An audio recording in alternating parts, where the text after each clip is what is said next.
I just want to make this clear. You do not need to be a US citizen to start your process to join the military. That is not true. If anybody told you that you need to have your passport or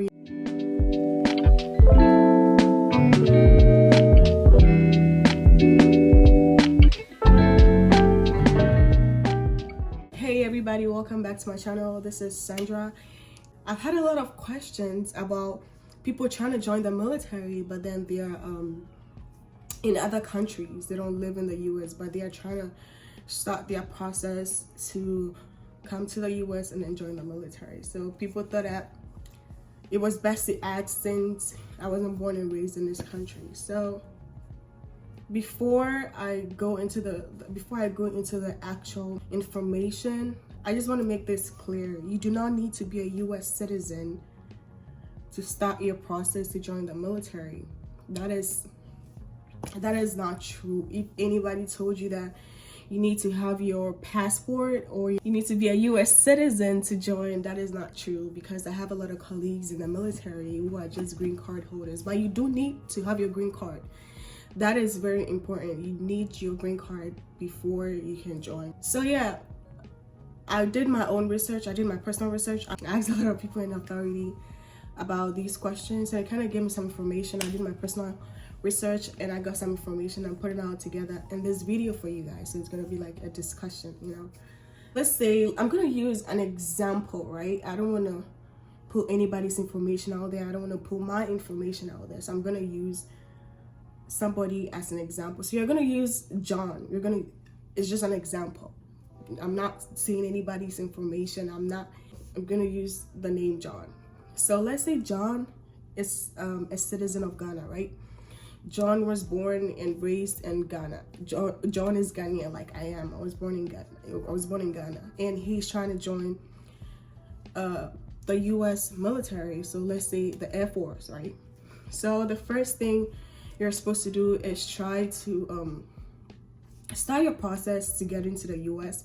Start your process on your green card. That is the most important thing, because people think that you just need to have your citizenship, you need to naturalize and just come. And that process alone is not even easy, because there are a lot of people in the US that don't even have their citizenship. There are a lot of YouTube videos on YouTube for you to research on how to get your green card. Okay, that's like a whole video for a whole different other time. So if that is a video you guys are gonna want me to do, you can tell me, so I go ask the people who have personal experience on how they got their green cards. Yeah, so that is for a different video. So that is something you're supposed to work on. So when you get to the US and you have your green card, that is when you get to the US you have a permanent resident. Because like when you are going to maps, this is like in the ending of the video, but I'm just gonna chip that in. So when you're going to maps and all those things, you're gonna have to get your address, blah blah blah blah. So you really need a permanent address. So you need to have a place you're staying. If it's with a family member or a spouse or a friend, you need to have that address. Or a school or an institution, you need to have that address. So you need that address. Then you go to the recruiting office close to you. So you just research online. If it's the Air Force you want to join, or let's use John. Yeah, John. So John is trying to join the Air Force. So he has to search for recruiting offices in let's say Maryland, because he had a family member in Maryland that helped him come to the US. So he's supposed to look for a recruiting station around Maryland and then just go there. So when you go there, that is where you start the process. You go there, you'll be like, hey, I'm interested in joining the military. What am I supposed to do? So you're gonna be assigned, after talking to somebody, you're gonna be assigned to a personal recruiter who's gonna lead you through the beginning of your process till you go to boot camp. So when you get there, you go to your recruiter, you schedule a date, right? You talk to them, tell them that this is what I want to do, blah blah blah blah. They'll take your documents, they'll verify everything, and then I think they run a little bit of background checks. They're gonna do all those things just to make sure that you're legit trying to join the military. So they're gonna do all that, and then after you qualify, you're gonna take the test, which is what you call the ASVAB. So back in my country, our process, the military process, is completely different from what it is in the US. I don't know much about the military back in my country, but then when I was in high school, I was in the cadets. So that means, you know, the way we have JROTC. I'm sorry if I said that wrong, but then when I was in deaf meeting, I heard a lot of people who were doing that in their high school, but then we call it cadets back home, but here in the US they call it I'm gonna put it here if I find it, but I don't know what I'm saying. I just don't want to mess anybody up. But pretty much the process was completely different. By this place, you have to take a test, which is the ASVAB. So you take the pre-test, which I don't remember the name. And so this is how I don't know if they still do the pre-test, but when I was joining in my time in, I think the first time I took a test was in 2019, right? You take the pre-test. So the pre-test is what you take the same, I don't know if it's the same day. I took mine the same day, but that it could be a day after or whenever you schedule your appointment to go take your pre-test. So you take your test, and if you do really good, you go take a verification exam to make sure that you actually did that yourself.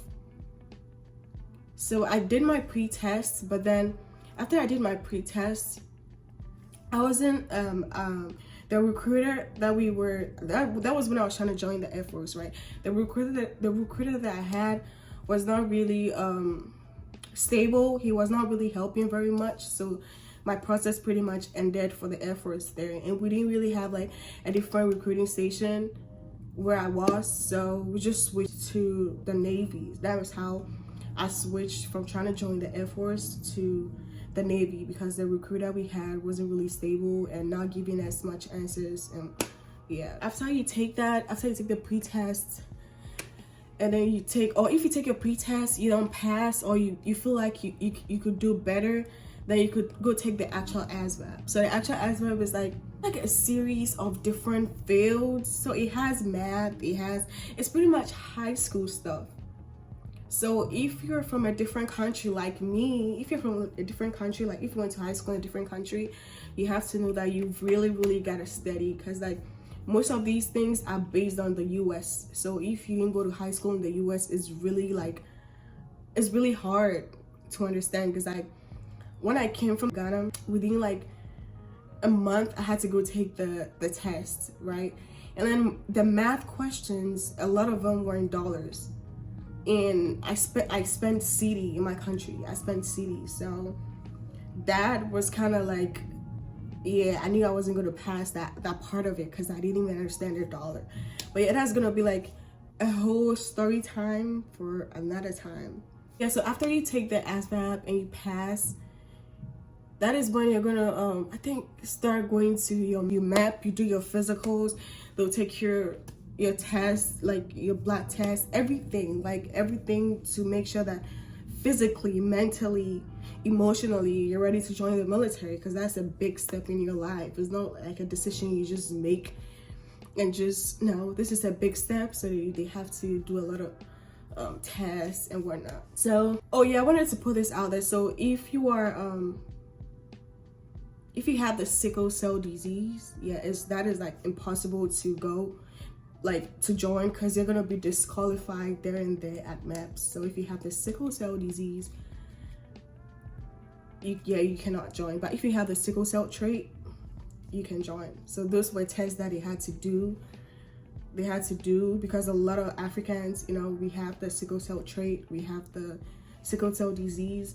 So that is like one main thing that they really check at MAPS, because this was like something that happened when we went to boot camp. They literally taught us, it was like something that happened because you do like a lot of physical training, and they don't want anybody who is like hurt like prior to joining, and then they come and then do extra physical activity, and then they make their case worse, you know. So they try to prevent all of that. So they run all those tests to make sure that you were fit mentally, physically, and emotionally.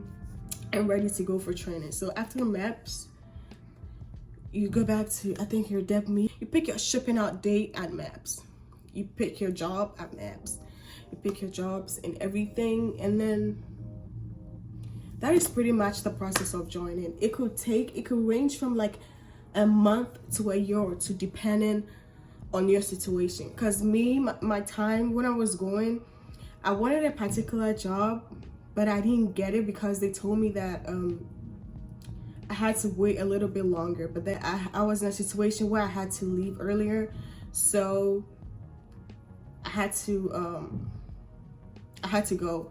So pretty much, if you are not really concerned about the job, because there are a lot of people who didn't really care about the job, all they wanted is to join the military, so they were ready to do whatever as far as they went in the military. So if you're people like that, you could ship out in like a month. You could go to boot camp in like a month. But if you're somebody who like has an interest or is really persistent with a particular job, then you gotta wait for the opening of the, like, you have to have slots open to put you there. Or you could really talk to your recruiter and be like, hey, I really want this job. This is my passion. This is what I want to do for the military. So you could talk to them, and they're gonna try to find a spot to fit you in. And that is pretty much the process. So just a little recap from everything I said. I know I said a lot, but this is just a little recap. You do not need your US citizenship. You can join with your green card, then start working on your citizenship. You don't necessarily, if you have your citizenship before you join, that is good. That is very good. That is excellent. If you don't have your citizenship and you have your green card, that is okay. You can join with your green card, work on your process to be a citizen. It doesn't really, I mean, it takes a little bit from you because you can't. So this is what we were told, right? At MAPS, if you are not a citizen, you can't be in the military for more than 7 years, because 7 years is the minimum for a non-citizen. And so there are certain jobs that you cannot get. They're very high security level jobs, jobs that you cannot get. But those are the main things that hold you back if you're a non-citizen. But for the most part, you get like everything. You get most of the benefits. So, and even with a 7 years limit, you have 7 years to work on your citizenship. That is a long time. So if you're out there and feel like the military is for you, and you really want to be part of the US military, you could just start working on your green card process. As I said, there's a lot of military green card videos, not military, green card, regular green card videos, how people got their green card. You can watch those videos, get some tips from those videos, and just like, you know, start chasing your dream.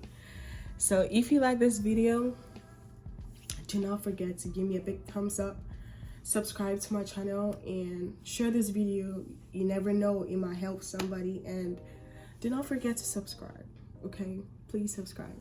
Okay. All right, I'll see you in the next video. Bye.